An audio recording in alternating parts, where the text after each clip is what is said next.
Biopsy करना है, सारा कुछ हुआ। 1 साल के अंदर बायोप्सी हुआ, ऑपरेशन हो गया और 8 कीमो भी लग गए। डॉक्टर ब्रेस्ट कैंसर हुआ था राइट साइड में, उन्होंने ब्रेस्ट रिमूव कर दिया। अंडर आर्म्स के नीचे में भी बहुत बड़ा सा लंप था, वो भी उन्होंने निकाल दिया। और रेडिएशन 25 रेडिएशन डॉक्टर ने बोला, बट हमने नहीं लिया। डॉक्टर को हमने पूछा रेडिएशन नहीं लेंगे तो क्या होगा, क्या कितना चांसेस है कि दोबारा ना हो। डॉक्टर बोले 5% है। हमने बोला हम रिस्क ले सकते हैं, हम नहीं लेंगे। फिर हमने नहीं लिया। 4 साल बहुत अच्छा बीता। 2021 में हम वापस झारखंड चले गए और 21 में बिल्कुल सही थे। घर जा करके हर 3 महीने में हम अपना रूटीन चेकअप कराते थे। कभी दिल्ली में तो दिल्ली में, अदरवाइज हम जमशेदपुर पास है हमारे, वहां से 1 घंटे का रास्ता है। जमशेदपुर में कैंसर हॉस्पिटल में हमने एनरोल करा था, वहां हम जाकर के दिखाते थे। 3 महीने में हमेशा सारा टेस्ट होता था, लिवर टेस्ट, फंक्शन, कभी कुछ पता नहीं चला, सब नॉर्मली। डॉक्टर देखते भी नहीं थे, 5 मिनट देखते नहीं थे, बोलते थे कि बिल्कुल फिट हो, कोई बात नहीं, बस वही कंटिन्यू करते रहो मेडिसिन। सिर्फ प्रेस्क्रिप्शन चेंज होता था, लिखना वाला सब कुछ सेम प्रिंट रहता था। मार्च में हमारा थायराइड बढ़ गया, धीरे धीरे बढ़ ही रहा था कैंसर होने के बाद थायराइड। हमने कभी केयर ही नहीं किया। 19 पार हो गया था मार्च में, डॉक्टर को दिखाया। डॉक्टर बोले मेडिसिन लेना बहुत जरूरी है, अदरवाइज दूसरा ऑर्गन भी आपका इफेक्ट हो सकता है। नेक्स्ट डे हम घर आ करके हमने सोचा कि अब चलो हम डाइट फॉलो करते, क्योंकि हम 16 आवर्स वाला फास्टिंग ऐसे यूट्यूब में देखते थे कि करना चाहिए, अच्छा होता है। नेक्स्ट डे से हमने अपना डाइट चेक कर लिया। 19 आवर्स की फास्टिंग, 20 आवर्स तक लेके जाते, कुछ खाते नहीं थे, गाजर का जूस बस शाम को पीते थे और रात में 2 रोटी खा रहे थे। अप्रैल 1 मंथ तो हमने पूरा यही रूटीन किया। अप्रैल के बाद हम कॉन्फिडेंटली गए, अपना ब्लड टेस्ट कराए, हमारा सब कुछ बढ़ गया था। विटामिन डी बढ़ा, विटामिन सी बढ़ गया था और थायराइड 19 से कम होकर के 7 आ गया था और हेमोग्लोबिन भी 11 पॉइंट से ज्यादा हो गया था। हम बहुत खुश हो गए, कॉन्फिडेंट लेवल मेरा हाई हो गया। हम सबको प्राउडली बोले, इतने दिन सबको पता था कि हम सब मेडिसिन खा रहे, थायराइड को भी लेना स्टार्ट कर दिए। फिर हमने बोला कि मिराकल हो गया हमारे साथ, हम तो कॉन्फिडेंट हो गए, अब हम इसी पे चलेंगे, हम कुछ नहीं अब नहीं खाएंगे खाना, क्योंकि सब घर में परेशान थे। हमने बोला 1 महीना में चांस दो, हम अपना थायराइड को कंट्रोल करके दिखाएंगे। वो हो गया और अचानक फिर जुलाई लास्ट में हमें इस जगह में गले में 3-4 छोटे छोटे गांठ थे, अभी भी हैं। तो हमने फिर जमशेदपुर गए, डॉक्टर अल्ट्रासाउंड बोले, अल्ट्रासाउंड करा लिए। अल्ट्रासाउंड में डॉक्टर ने बोला लंप है और अब आपको पेट स्कैन करानी है। तो हमने फिर जुलाई लास्ट में सुरेश भाई को बताया कि ऐसा ऐसा हमारा हो चुका था। सुरेश भाई बोले, फिर हमने उनको बता दिया था कि हम रात का खाना खाते हैं, 2 रोटी देते थे। सुरेश भाई ने बोला बिल्कुल मत खाओ।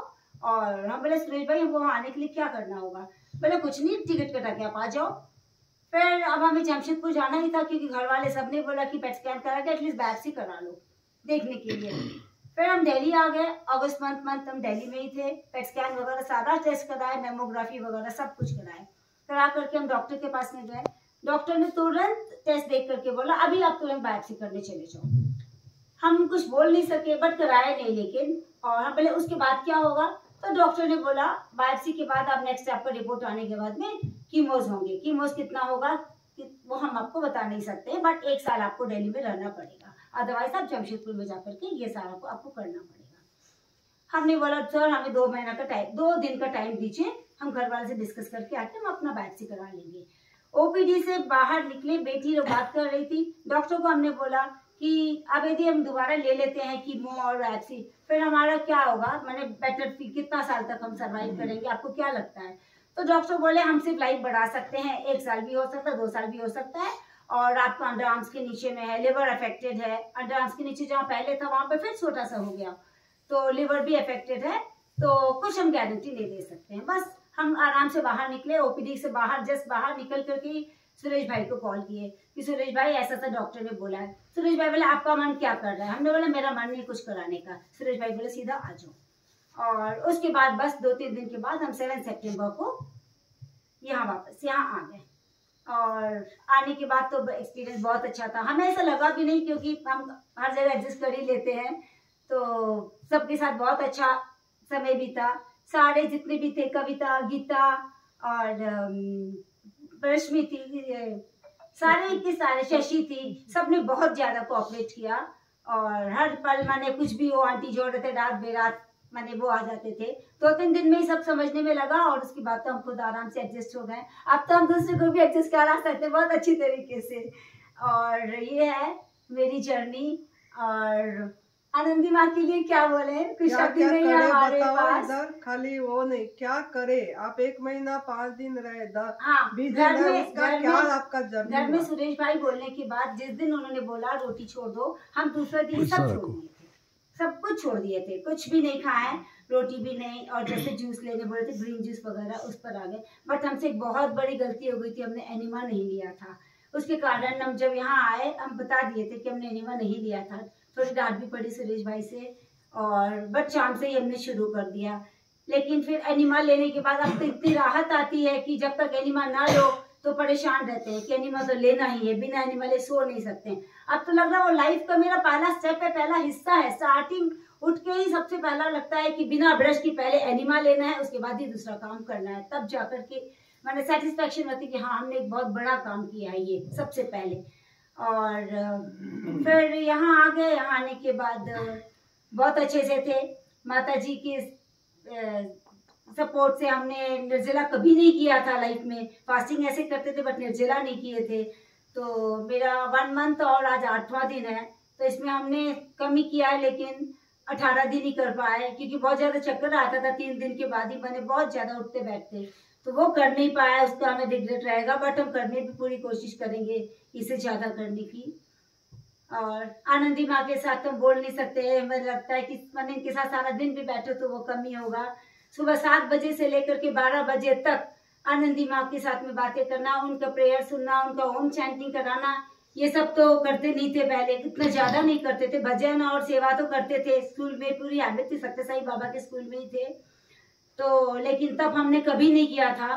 तो जो आनंदी माँ ने सिखा दिया, उनका मोटिवेशनल स्पीच, उनका प्यार से हाथ रखना सर पर, उनका प्यार से समझाना, एक एक चीज मैंने जिंदगी भर हमारे साथ रहेगा।